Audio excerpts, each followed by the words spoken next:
हिंद, मैं सुभाष। आज के इस वीडियो में हम one rank one pension scheme की कुछ खामियों और उसके समाधान के उपायों के बारे में बातचीत करेंगे। आपसे निवेदन है कि वीडियो में अंत तक बने रहेंगे। यदि आप वीडियो को स्किप करेंगे या पूरा नहीं देखेंगे तो पूरी बात समझ में नहीं आएगी। उम्मीद है यदि आप वीडियो में अंत तक बने रहेंगे तो आप निराश नहीं होंगे, आपको लगेगा कि कुछ काम की बातें सुनने को मिली है। तो वन रैंक वन पेंशन के बारे में कुछ बुनियादी बातें कि अभी 4 सितंबर को ही केंद्र सरकार ने एक लेटर जारी किया है तीनों सेनाओं के प्रमुख को। उसमें कहा गया है कि वन रैंक वन पेंशन का तीसरी बार रिवीजन होना है और उससे रिलेटेड जो रिवीजन का टेबल है वो उस लेटर में अटैच किया हुआ है कि किन की पेंशन कितनी बढ़ेगी। तो वन रैंक वन पेंशन के संबंध में बहुत सारी खामियां सामने आ रही हैं। उसको लेकर के, उन खामियों को लेकर के सैनिक बार बार अपनी बातें उठा रहे हैं, लेकिन सरकार उनका समाधान नहीं कर रही है, उन खामियों पर ध्यान नहीं दे रही है। तो आज का video one rank one pension में जो खामियां हैं उनके ऊपर है और फिर मैं अपनी तरफ से वीडियो के अंत में कुछ समाधान बताऊंगा। तो पहली जो खामी है वो है कि पेंशन में अंतर। अगर वन रैंक वन पेंशन से संबंधित विसंगतियों की बात करें तो यह सबसे पहली विसंगति है कि पेंशन में अंतर है। समान रैंक और समान सेवा अवधि से अलग अलग वर्षों में सेवानिवृत्त हुए सैनिकों की पेंशन एक समान नहीं है, जबकि वन रैंक वन पेंशन की मांग ही इसीलिए की जा रही थी कि चाहे रिटायरमेंट का साल कोई भी हो, लेकिन समान रैंक और समान सेवा अवधि के लिए समान पेंशन मिलनी चाहिए। एक उदाहरण से समझते हैं। मान लीजिए ए नाम के एक सैनिक हैं और बी नाम के एक सैनिक हैं। रैंक ए वाले का भी सिपाही है और बी वाले का भी सिपाही है, ठीक है। अगर लेंथ ऑफ सर्विस की बात करें तो इनका भी 17 साल है और इनका भी 17 साल है। अगर रिटायरमेंट की बात करें कि कब रिटायर हुए, तो मान लेते हैं कि ए नाम के जो सैनिक हैं वो 2024 में रिटायर हुए और बी नाम के जो सैनिक हैं वो 2000 में रिटायर हुए। अगर पेंशन की बात करें तो ए नाम के सैनिक की पेंशन 32,000 रुपये बन रही है और बी नाम के सैनिक की पेंशन 25,000 रुपये बन रही है। ये एक उदाहरण है, पेंशन एक्चुअल इससे कम ज़्यादा हो सकता है, वो मायने नहीं रखता है, मैं समझाने के लिए एक उदाहरण ले रहा हूँ। तो वन रैंक वन पेंशन इसीलिए लाया गया था कि ये दो लोग भले ही अलग अलग वर्षों में सेवानिवृत्त हुए हैं, लेकिन दोनों चूंकि समान रैंक से सेवानिवृत्त हुए हैं और समान सेवा अवधि से सेवानिवृत्त हुए हैं, इसलिए दोनों की पेंशन एक समान होनी चाहिए, जबकि यहाँ दोनों की पेंशन अलग अलग है। तो अभी भी ये विसंगति बनी हुई है। वन रैंक वन पेंशन को इम्प्लीमेंट करने के बाद भी इसका समाधान नहीं हुआ है। अभी भी अलग अलग वर्षों में सेवानिवृत्त हुए लोगों की पेंशन अलग अलग है, भले ही वो समान रैंक और समान सेवा अवधि से ही क्यों न सेवानिवृत्त हुए हों। तो भाई ये काहे का वन रैंक वन पेंशन है? मेरा कहना यह है कि अगर one rank one pension implement होने के बावजूद इस तरह की विसंगतियाँ विद्यमान हैं तो फिर काहे का वन रैंक वन पेंशन? अभी वन रैंक वन पेंशन का तीसरी बार रिवीजन होने जा रहा है। केंद्र सरकार ने, जैसा कि मैंने बताया, इसके संबंध में 4 सितंबर को आदेश जारी कर दिया है।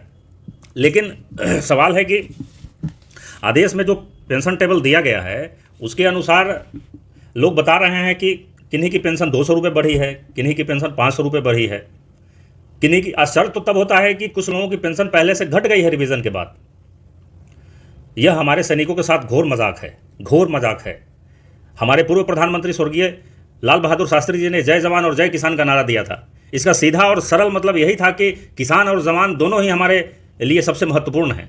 सरकार की प्राथमिकताओं की सूची में इन्हें सबसे ऊपर रखा जाना चाहिए। जहां एक ओर किसान अन्न उपजाकर देश के लोगों का पेट भरता है, वहीं दूसरी ओर किसान का बेटा ही देश की सीमाओं की पहरेदारी भी करता है। क्या कोई राजनेता अपने बेटे बेटियों को फौज में भेजते हैं? नहीं, बिल्कुल नहीं। तो फिर सैनिकों की समस्याओं का सरकारें समाधान क्यों नहीं निकाल रही? यह किसी एक पार्टी की सरकार की बात नहीं है। सरकारें तो आते रही हैं अलग अलग पार्टियों के केंद्र में, लेकिन किसी भी सरकार ने इसका उचित समाधान निकालना सही नहीं समझा। सरकार को चाहिए कि one rank one pension scheme को सही अर्थों में लागू करिए, सही अर्थों में अमली जामा पहनाइए। अगर आप दे ही रहे हैं तो ठीक से दीजिए, वरना मत दीजिए, केवल औपचारिकता मत निभाइए। तो पहली विसंगति तो ये थी कि पेंशन में अंतर है। दूसरी जो विसंगति है वो फिटमेंट फैक्टर को लेकर के है, यानी वेतन गुणांक। वन रैंक वन पेंशन की जो ये दूसरी विसंगति है, इसमें जवानों और ऑफिसर के वेतन वृद्धि का जो फॉर्मूला है वो अलग अलग है। 7th पे कमीशन में जेसीओ और अदर रैंक्स के लिए फिटमेंट फैक्टर 2.57 निर्धारित किया गया था, जबकि ऑफिसर के लिए 2.62 से लेकर के 2.72 तक। ये था जेसीओ और अदर रैंक्स के लिए, ये था ऑफिसर्स के लिए। तो इस फिटमेंट फैक्टर यानी वेतन गुणांक की अगर बात करें तो 7th पे कमीशन से पहले जिनकी जितनी बेसिक सैलरी थी उसमें 2.57 से गुना करके 7th पे कमीशन में वेतन वृद्धि की गई थी। मान लीजिए कि 7th पे कमीशन से पहले किन्हीं की बेसिक सैलरी 10,000 रुपये थी, तो उसमें 2.57 से गुना करने पर यह 25,700 होता है। वेतन का यही 50% जो है पेंशन बनता है। चूंकि जवानों का वेतन गुणांक ही कम है इसलिए उनकी बेसिक सैलरी भी कम है, और चूंकि बेसिक सैलरी कम है इसलिए पेंशन भी कम है। तो जवान और ऑफिसर के बीच भेदभाव क्यों? जवान का वेतन गुणांक कम और ऑफिसर का वेतन गुणांक ज़्यादा क्यों?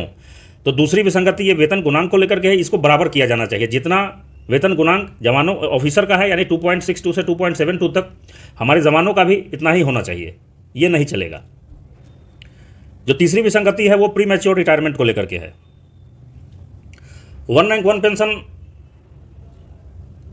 में अभी प्री मैच्योर रिटायरमेंट लेने वाले लोगों को इसका लाभ नहीं मिल रहा है। प्री मैच्योर रिटायरमेंट का मतलब होता है सेवा अवधि पूरी होने से पहले ही सेवानिवृत्त हो जाना।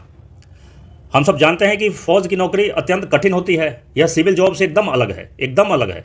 सैनिक मुश्किल जगहों पर मुश्किल वातावरण में घर परिवार से दूर रहकर देश की सेवा करते हैं। कई बार कुछ ऐसी शारीरिक, मानसिक या पारिवारिक परेशानियां उत्पन्न हो जाती हैं जिनके कारण उन्हें मजबूरन समय से पूर्व सेवानिवृत्त होना पड़ता है।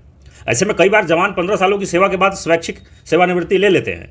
उल्लेखनीय है कि फौज में 15 सालों की सेवा के बाद ही सैनिक पेंशन पाने के हकदार हो जाते हैं। तो मेरा कहना है कि यदि किन्हीं को पेंशन मिल ही रही है तो फिर 1 रैंक 1 पेंशन में उनको प्री मैच्योर रिटायरमेंट के नाम से बाहर क्यों रखा जा रहा है?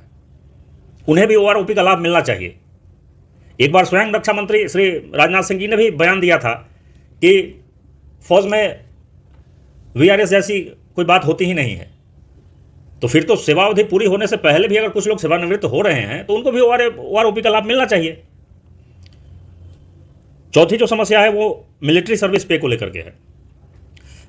जेसीओज और अदर रैंक्स की एक सबसे बड़ी समस्या रही है। 6ठे वेतन आयोग में इसको लागू किया गया था। एक प्रकार से यह रिस्क अलाउंस होता है। फौज के लोग अत्यधिक चुनौतीपूर्ण स्थितियों में अपनी ड्यूटी देते हैं, इसलिए सिविल कर्मचारियों से अलग उनके लिए यह एक अलग से अलाउंस की व्यवस्था की गई थी। अब जरा बताइए कि फौज के भीतर एक जवान जो अग्रिम मोर्चों पर तैनात होता है, उस जवान का जीवन ज़्यादा खतरे में है या उस ऑफिसर का जो एसी कमरों में बैठे होते हैं? फिर अधिकारियों का एमएसपी ज़्यादा और जवानों का और जेसीओज का एमएसपी कम क्यों? 7th पे कमीशन के अनुसार जो जेसीओज हैं, जेसीओ और अदर रैंक्स के हैं, उनका एमएसपी है 5200, जबकि ऑफिसर का है 15,500। ऐसा क्यों? रिस्क तो जवान के पास ज़्यादा है ना, अग्रिम मोर्चों पर तैनात होते हैं, ऑफिसर के पास रिस्क कम है। तो यदि रिस्क अलाउंस के नाम पर आप कुछ दे रहे हैं तो जवान का अलाउंस ज़्यादा होना चाहिए ना, ऑफिसर का कम होना चाहिए, या कम से कम इक्वल तो होना ही चाहिए। लेकिन यहाँ पर भारी अंतर देखने को मिल रहा है।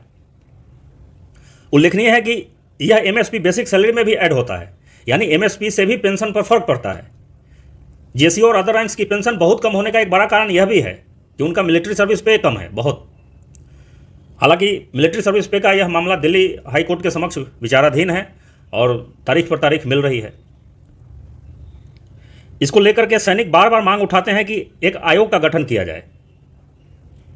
हमारे भूतपूर्व सैनिक लंबे समय से इसकी मांग करते आ रहे हैं कि 1 रैंक 1 पेंशन से जो संबंधित तमाम विसंगतियां हैं उनको दूर करने के लिए एक 5 सदस्यीय आयोग का गठन किया जाए, जिसमें सैनिक बिरादरी के लोगों को भी शामिल किया जाए। किंतु सरकार इस पर ध्यान नहीं दे रही है। गौरतलब है कि 2015 में सरकार ने पटना हाई कोर्ट के पूर्व मुख्य न्यायाधीश एल नरसिम्हा रेड्डी की अध्यक्षता में एकल सदस्यीय आयोग का गठन किया था, किंतु इसकी रिपोर्ट पर सरकार कुंडली मारकर बैठी है। इस रिपोर्ट को आज तक सार्वजनिक नहीं किया गया, न ही इसकी अनुशंसाओं को अमली जामा पहनाया गया है। तो अब सवाल है कि इसका त्वरित समाधान कैसे निकाला जाए। सरकार बात सुन नहीं रही है। जुडिशरी में आप गए, न्यायपालिका का दरवाजा आपने खटखटाया, वहाँ तारीख पर तारीख मिल रही है। तो फिर इसका समाधान क्या होना चाहिए? तो हमारे एक प्रखर स्वतंत्रता सेनानी हुए हैं और बहुत बड़े समाजवादी नेता डॉक्टर राम मनोहर लोहिया, उनका यह कथन है कि जब सड़कें खामोश होती हैं तो संसद आवारा हो जाती है। इस कथन का सरल और सीधा मतलब यही है कि लोकतंत्र में कभी कभी आपके द्वारा चुनी गई सरकारें ही सत्ता के नशे में मदहोश और निरंकुश होने लगती हैं। इसलिए सरकारों को जिम्मेवार बनाए रखने के लिए समय समय पर सड़कों से आवाज़ें उठती रहनी चाहिए। आंदोलन, विरोध प्रदर्शन, अनशन, ये सब लोकतंत्र का श्रृंगार है। इसके बिना लोकतंत्र रह ही नहीं जाता। मिर्ज़ा गालिब ने भी लिखा है कि हमको उनसे वफा की है उम्मीद, हमको उनसे वफा की है उम्मीद, जो नहीं जानते वफा क्या है। मेरा मानना है कि बहुत लंबे समय से हमारे देश के भूतपूर्व सैनिक सरकार से अनुनय विनय करते आ रहे हैं। बहुत समय बीत चुका है अब, पर सरकार के कानों पर जूं नहीं रेंग रहा है। इसलिए यदि आप अपनी समस्याओं का त्वरित समाधान चाहते हैं तो अब समय आ गया है कि सड़कों पर उतरकर बहरी सरकार के कानों तक अपनी आवाज़ें पहुंचाइए। बस ध्यान रखेंगे कि आपका आंदोलन और जो विरोध प्रदर्शन हो वो एकदम शांतिपूर्ण हो। शांतिपूर्ण विरोध प्रदर्शन करना आपका फंडामेंटल राइट है, कॉन्स्टिट्यूशनल राइट है। इससे आपको कोई रोक नहीं सकता। यदि 5000 लोग भी दिल्ली के जंतर मंतर या फिर रामलीला मैदान में भूख हड़ताल पर बैठ गए तो जिद्दी सरकार को झुकना पड़ेगा, घुटनों पर झुकना पड़ेगा। इसलिए आप लोग मेरी बातों पर गौर करिए। आपने अपनी सेवा के दौरान अनेक लड़ाइयां लड़ी हैं, बस एक लड़ाई आपको और लड़नी है। यह लड़ाई आपके अपने हक की लड़ाई है। आप सिर्फ गांधी को मानिए नहीं, बल्कि अब गांधी के पग चिन्हों पर चलने का समय भी आ गया है। अंत में मैं दिनकर की ये पंक्तियां आपके हवाले कर रहा हूं। क्षमा दया तब त्याग मनोबल, सबका लिया सहारा, पर नर व्याघ्र सुयोधन तुमसे, कहो कहां कब हारा। क्षमाशील हो रिपु समक्ष, तुम हुए विनत जितना ही, दुष्ट कौरवों ने तुमको कायर समझा उतना ही। जब आप किसी के सामने जरूरत से ज़्यादा झुकने लगते हैं तो सामने वाला इंसान आपको कायर समझने लगता है। इसलिए दिनकर यहाँ ललकार रहे हैं कि अत्याचार सहन करने का कुफल यही होता है, पौरुष का आतंक मनुज कोमल होकर खोता है। जब तुम बहुत ज़्यादा किसी के सामने झुक जाते हो, बहुत अनुनय विनय करने लगते हो, तब तुम्हारा जो पुरुषार्थ है तुम उसको भी खो देते हो। आगे तर्क देते हैं दिनकर, क्षमा शोभती उस भुजंग को जिसके पास गरल हो, उसको क्या जो दंतहीन विष रहित विनित सरल हो। अरे जिस सांप के पास विष है, यदि वो किसी को कहे कि हम क्षमा कर रहे हैं तो बात समझ में आती है। जो नपुंसक है, जिसके पास पुरुषार्थ है ही नहीं, वो क्या किसी को क्षमा करेगा। तो आप अपने पुरुषार्थ का परिचय दीजिए। मैं आप भूतपूर्व सैनिकों को संबोधित करते हुए ये पंक्तियां पढ़ रहा हूं। आप कायर नहीं हैं। आपने पहले भी अपनी सेवा अवधि के दौरान अपने पुरुषार्थ का परिचय दिया है। एक बार फिर समय आ गया है कि आप अपने पुरुषार्थ का परिचय दीजिए।